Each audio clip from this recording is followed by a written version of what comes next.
Hello, this is Michael with Planet Marketing Department. This is our 6th or 7th Around the Planet interview, and I'm sitting down here today with Tom Gamblin. Tom Gamblin is I don't even know what the technical role is anymore.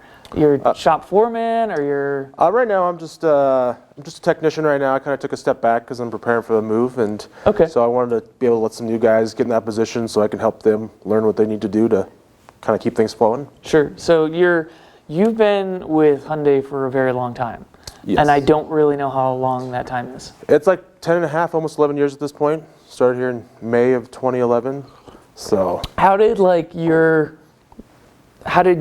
journey from being pre-Planet to Planet, like how'd you get interested in this whole business, let alone Planet? I guess it started back in high school. I always wanted to be a cook for some reason. You know, I was kind of looking around. Didn't seem like it was kind of, I guess, the money I wanted to make. Sure. But I was a very hands-on person. I think that's why I kind of like cooking. And so in high school, I decided to work on cars, and I moved to Denver in 2010. Where from? Kremling, so little town Kremling. Okay. Moved out to Denver, went to Arapahoe Community College, and that's kind of where Planet drafted me from there. So. Oh, really? Yeah. So they were actually looking for tech or loop techs at the time, and part of the program at there is to work. So I applied here, and it's kind of been history ever since. So it was like 2010. So it was about March. I think it was actually March of 2011. Okay. That's when I first started here, and so cool. It's been a. And you started as a loop tech? Yep, started as a loop tech. Sorry to interrupt you. How much knowledge did you have when you started compared to how much knowledge you've gained? There was very little knowledge when I started. There was a lot of parts to cars I didn't know. So at the time, it was a lot of asking questions. You know, what's this part? What's that part? And eventually you start learning the parts, and then it's a lot to take in. But sure. Once you start to learn the basics, everything else you can learn along the way. And it's a lot of just taking stuff apart and remembering how to put it back together. That's what like James does every day. He just like takes an engine apart and rebuilds it. Yep. You have 10 years of Hyundai experience, which is kind of interesting. I'm close. I'm at 9 years, and I've been a Planet guy, and I started as a Honda guy. For Hyundai, you've kind of been there for their transition, I guess I would call it. 10 years ago, the Hyundai brand was a heck of a lot different than it is now. Yeah. So what have you seen in like the 10 years as far as the technology and its advancements, or just what have you seen? And like, not a lot of people have a 10-year window to look at Hyundai. So like, what have you observed as they've grown? A lot, actually, a lot's changed, especially in the last 5 years. When I started, a car would have maybe 7 modules in it. Now we're hitting close to 40 modules in a car. Jeez. So they've kind of, there's a lot more wiring in these cars, a lot more modules. They kind of redesigned the motors. It's a different type of fuel system with those guys. The body designs changed a ton in 2011, kind of right at that time frame. Just so much have changed in them.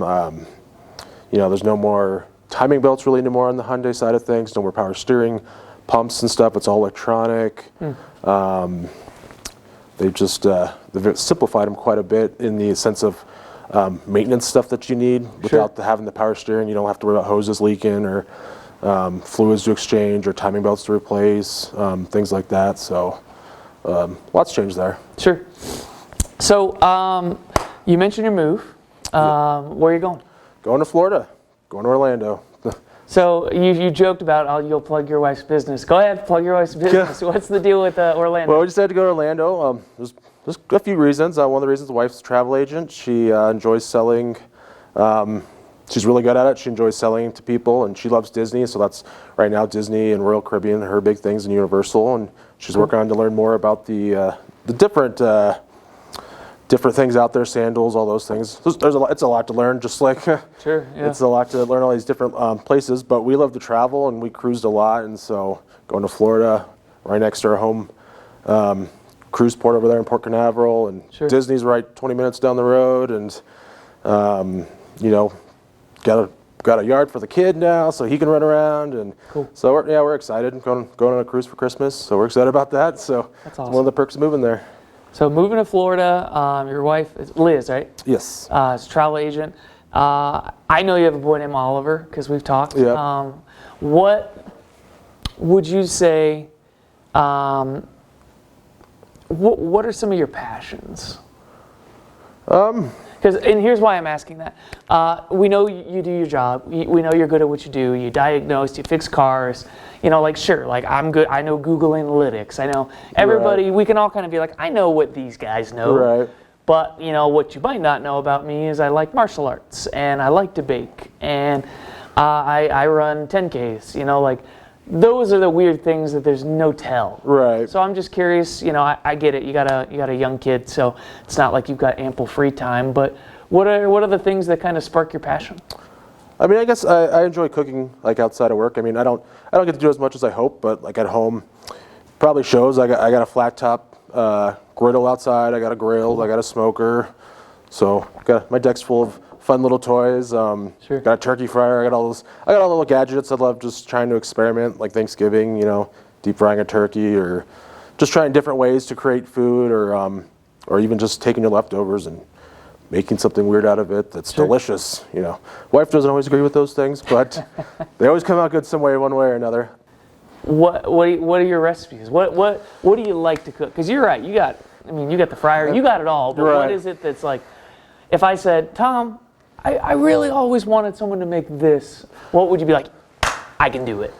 I mean, man, I can't say I have like a signature dish. What I like to do is I like to research just recipes, and I look at 5 or 6 before I start, and then I see what similar ingredients they are, what ingredients I like, and then I kind of just wing it. I mean, I don't have this much salt or this much pepper. It's just kind of, I like to season heavily, and, I guess, I really enjoy pulled pork, cooking that. Do you do it like in a slow cooker? Or? I do that in my Traeger smoker. So I feel like that's like a 101 for smoking, because it's almost, you can't mess it up. But you can't really dry it out. Yeah, right? you can't dry it out. And I mean, there's just, once it's cooked and once it's shredded, it's so versatile. You can make sandwiches. You can just eat it off the plate. You can do whatever you want with it. Sauce, no sauce. You can add a vinegar to it and make it like Carolina style. Sure. So it's just, that's one of my kind of like, go-to easy things. Good for big gatherings. Sure. The thing I've been kind of playing with, still working on, is pastrami.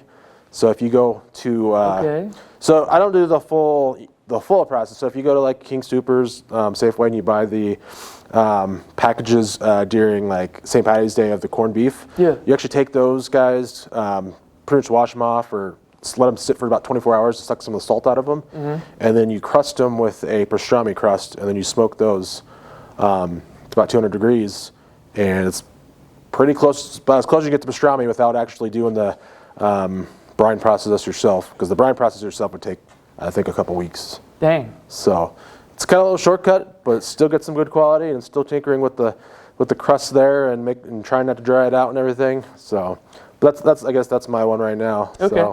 So you're a guy who likes tools, and you've got all the hardware. Is the Traeger, like, if you only could have one for a month, like, is the Traeger your tool of choice?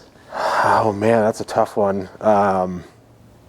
The flat top's up there. I got a full size griddle on my deck as well. That's awesome. And I love being able to like cook fajita veggies on there. I mean, hamburgers are good on the grill, but they're also just as good on the griddle. They get that crust on there. I mean, have you ever made a ginormous pancake? I have done that, yes. I would say pancake, you can fill the whole thing up with bacon. It's nice. You do the bacon out there. Your house doesn't smell like bacon or whatever. True, less smoke inside. Yeah, keeps the heat down in the home. The flat top's so versatile. I use that quite often, just for so many different things. So that's good. That's a tough one, because you make quesadillas. You can. It's nice flavor you get from that flat top, with a little bit of the kind of cast iron-esque to it. So I have a fun fact for you before we sign off. I have a friend that grew up in England. Okay. He has English family. And you talk about how you like to just work with what you got, make something. There's a dish that is English tradition called Bubble and Squeak. And what it is, and I'm not making this up, is if you have all your leftovers from the big Christmas or Thanksgiving dinner. Okay. It's usually Christmas. Right. And you take them all. So it could be cranberries, Brussels sprouts, turkey, ham, doesn't matter. And you just kind of chop it all up and you just throw it into a cast iron or a pan and you just like pan fry it. And that's breakfast the next day. That's something I would do. Bubble and Squeak. So Give that a sounds pretty Google. delicious. Thomas didn't know about that. I have done it, and it was like not asparagus. It was like Brussels sprout, ham, like mashed potatoes, and cranberry sauce. And you're like, geez, what the heck? And you put it all together, and I put some fried eggs in it, and it was honestly great. That's the best way to use leftovers. You get all that flavor together. Yeah. Tom Gamblin's a really good dude. He has helped me feel more comfortable visiting the shop. I like to get around. I like to move around, and I'm the kind of guy that likes to know the people I work with. And when you start going into, for me, when I would go downstairs to the technicians, go back 5-6 years ago, I felt totally out of place. I was like, I don't want to break anything. I don't want to touch anything. I don't want to touch it. But Tommy always made me feel very welcome. You didn't tell me when my questions were stupid. You just answered them.